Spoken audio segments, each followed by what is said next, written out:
Hello everyone, this is Jan Kromi and together we will continue the course Interdisciplinary Approaches to Language and its Use.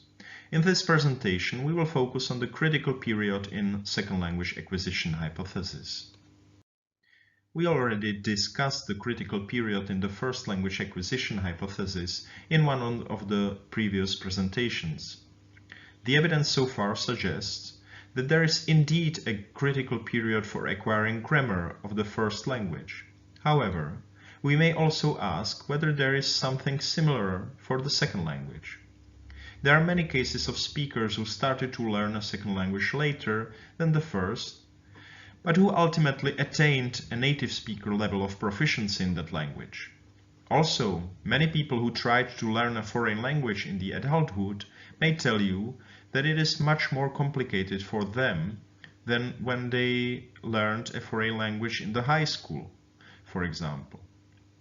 In other words, it seems to be the case that the older we are, the harder it is for us to learn another language.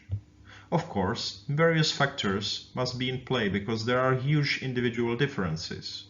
Also, one must differentiate between different linguistic levels. There are speakers who acquired the language almost on a native level in the adult life, if we consider grammar and lexicon, but who are not able to acquire the native-like pronunciation in that language. But the main question is whether we can identify any period in life after which we just cannot learn another language fully. One study which tries to answer this question is a paper by Kenji Hakuta, Ellen Bialystok and Edward Wiley, Critical Evidence, a Test of the Critical Period Hypothesis for Second Language Acquisition. The authors analyzed data from United States Census from the year 1990. They focused on Spanish and Chinese immigrants. In the census, respondents had to self-assess their English ability on a 5-point scale. Also, they stated their level of education, their age, and the year when they came to the USA, from which it was able to calculate the age when they arrived to the USA. The self-assessed English ability was then related to demographic characteristics of the speakers. Here we can see two plots which relate proficiency in English with age of immigration for the native speakers of Spanish and native speakers of Chinese. Different lines are used for different education levels. There are no abrupt breaks in the curves. We can see that the proficiency in English is steadily decreasing as a function of age of immigration. Also, more educated people tend to be generally more proficient, at least based on the self-reports. In sum, one can say that age when we start to learn a foreign language influences our ability to learn a second language, but from these results it seems that there is no abrupt change in the trajectory which would support the idea of the critical period. However, a different finding has been recently presented by Joshua Hartshorn, Joshua Tenenbaum and Steven Pinker.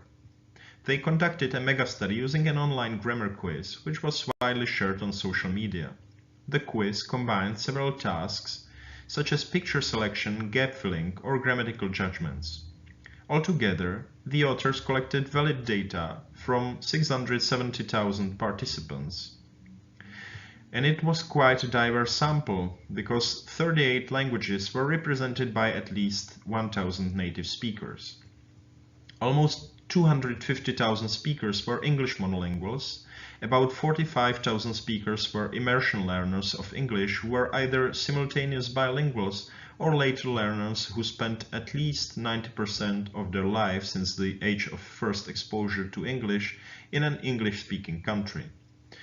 Almost 270,000 speakers were non-immersion learners of English who spent at most 10% of post-exposure life in an English-speaking country and no more than 1 year in total. There was also an immediate group, but this group was not analyzed for methodological reasons. The authors performed computational model of the data, and the results supported the existence of a sharp critical period for second language acquisition. The authors claim that the second language learning ability is preserved to almost 18 years of life and then it declines steadily. Before we will conclude this presentation, I have one reading tip for you. If you are interested in the age effects in second language acquisition, you should read a paper by David Birdsong, Plasticity, Variability, and Age in Second Language Acquisition and Bilingualism. It is an interesting and recent review of various studies on the topic. Importantly, Birdsong argues that age is not the only important factor for second language acquisition. Also, the degree of L1 activation, first language attrition, and relative dominance of the languages modulate attainment levels across second language learners. If you enjoy the presentations, we would be glad if you would like them on YouTube. That is all from me now. See you next time.